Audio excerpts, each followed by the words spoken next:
دوستو، چونگ لی جس چیز کے لیے طویل عرصے سے جدوجہد کر رہا تھا، اس کی خواہش تو بنا کسی مشقت کے بآسانی پوری ہو گئی تھی۔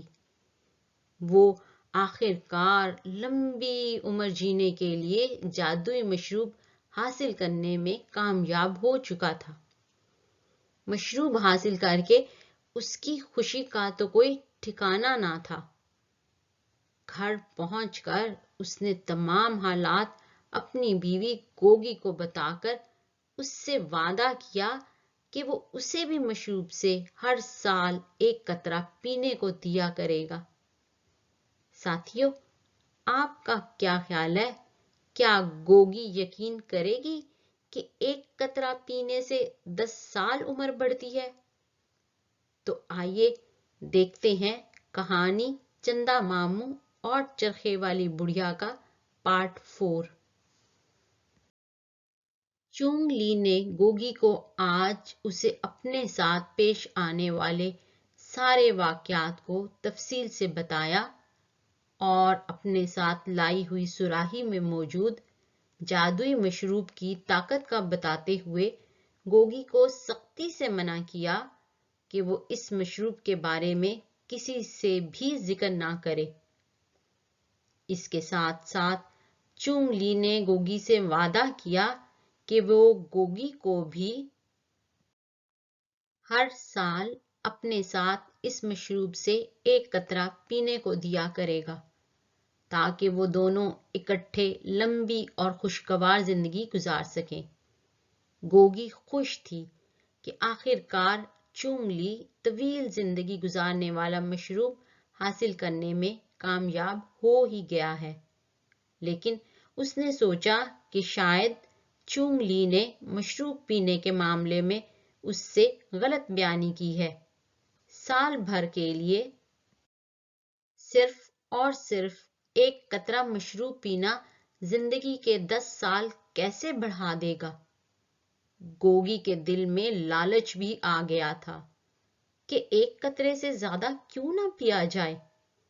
اس طرح ایک ہی وقت میں ہر سال 100 سال زندگی بڑھا لی جائے۔ وہ مشروب پینے کے لیے بے صبری ہوئی جا رہی تھی۔ اس کی بے قراری کو دیکھتے ہوئے چونگ لی نے اسے ایک قطرہ مشروب پینے کو دیا اور خود بھی ایک قطرہ پیا۔ مشروب کا ذائقہ انتہائی فرحت بخش تھا۔ گوگی سراہی کو للچائی ہوئی نظروں سے دیکھنے لگی۔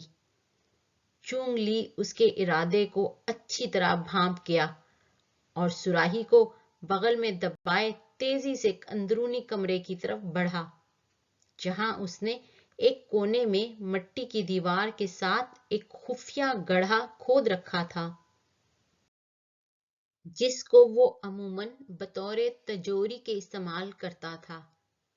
گڑھے کو وہ ہمیشہ گھاس پھوس کے تنکوں سے ڈھانپے رکھتا تاکہ وہ کسی کی نظروں میں نہ آئے۔ گوگی اس خفیہ مقام سے آگاہ تھی۔ اسے 100% یقین تھا کہ چونگ لی سراہی کو اسی گڑھے میں چھپائے گا۔ وہ سوچنے لگی کہ چونگ لی کی موجودگی میں تو سراہی کو گڑھے سے نکالنا ممکن نہیں۔ اسے اب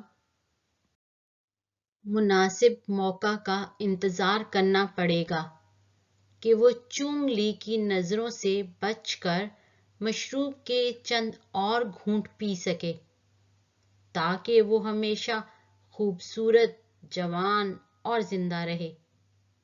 گوگی کو اب اس بات کا شدت سے انتظار تھا کہ کب چونگ لی گھر سے باہر جائے اور وہ چپکے سے مزید مشروب پی لے تاکہ وہ ہزاروں سال جیے۔ لیکن چونگ لی سراہی لانے کے بعد سے گھر سے باہر نکلا ہی نہیں۔ دن پر دن گزرتے جا رہے تھے مگر گوگی کو مشروب پینے کا ایسا کوئی موقع نہ مل سکا۔ تاہم اس کی بے چینی تھی کہ روز بروز بڑھتی ہی جا رہی تھی۔ وہ دن رات دل ہی دل میں منصوبہ بندی کرتی رہتی کہ چونگلی نظروں سے اوجھل ہو تو وہ اپنی مشروب پینے کی خواہش کو پورا کرے۔ آخر ایک دن اس کو ایک تدبیر سوجھی۔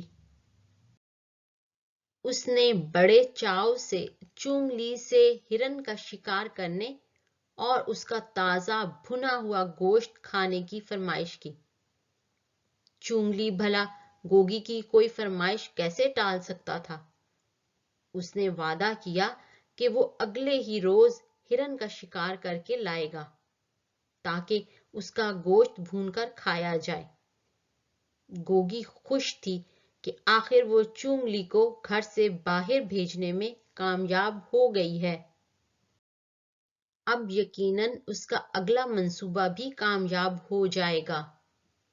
اگلی صبح جب چونگلی نزدیکی جنگل کی طرف ہرن کا شکار کرنے روانہ ہوا تو گوگی حسب معمول اپنا چرخہ کاٹنے لگ گئی۔ کافی دیر گزر جانے کے بعد جب گوگی مکمل اطمینان کر چکی کہ چونگلی اب گھر سے کافی دور جا چکا ہوگا یا جنگل میں پہنچ چکا ہوگا، وہ تیزی سے اندرونی کمرے کی طرف آئی اور سیدھا خفیہ گڑھے کا رخ کیا جہاں گھاس پھوس کے نیچے گڑھے میں مشروب والی سراہی رکھی ہوئی تھی۔ گوگی نے جلدی سے گڑھے کے اوپر سے گھاس پھوس کو ہٹایا اور ہاتھ بڑھا کر سراہی کو باہر نکالا۔ سراہی کو ہاتھ میں پکڑتے ہی گوگی کی آنکھوں میں چمک آ گئی۔ اس نے خوشی سے کانپتے ہاتھوں سے سراہی کا ڈھکن کھولا اور اپنے منہ میں سراہی سے ایک بڑا سا گھونٹ بھرا۔ مشروب کے منہ میں جاتے ہی گوگی کو ایک خوشگوار ذائقے کا احساس ہوا۔ مزیدار ذائقے نے اسے للچایا کہ وہ تھوڑا اور مشروب پیے۔ اس نے سوچا اس میں کوئی حرج نہیں، کیوں نہ ایک اور گھونٹ بھر ہی لیا جائے۔ اس مقصد کے لیے گوگی نے سراہی کو دوبارہ منہ لگایا۔ پیارے ساتھیو، آپ سب نے یقیناً چاند پر رہنے والی بڑھیا کی کہانی تو سن رکھی ہوگی کہ چاند پر ایک بڑھیا رہتی ہے اور وہاں وہ چرخہ کاٹتی رہتی ہے، لیکن کسی کو آج تک یہ نہیں معلوم کہ وہ چاند پر کیسے پہنچی۔ تو میں آپ کو اس کی مکمل داستان سناؤں گی کہ وہ چاند پر کیسے پہنچی۔ اس کے لیے دیکھیے کہانی چندا ماموں اور چرخے والی بڑھیا کا 5واں حصہ۔ دوستو، آپ سے ریکویسٹ ہے ویڈیو کو لائک اور اپنے فرینڈز کے ساتھ شیئر کریں اور چینل کو ضرور سبسکرائب کریں۔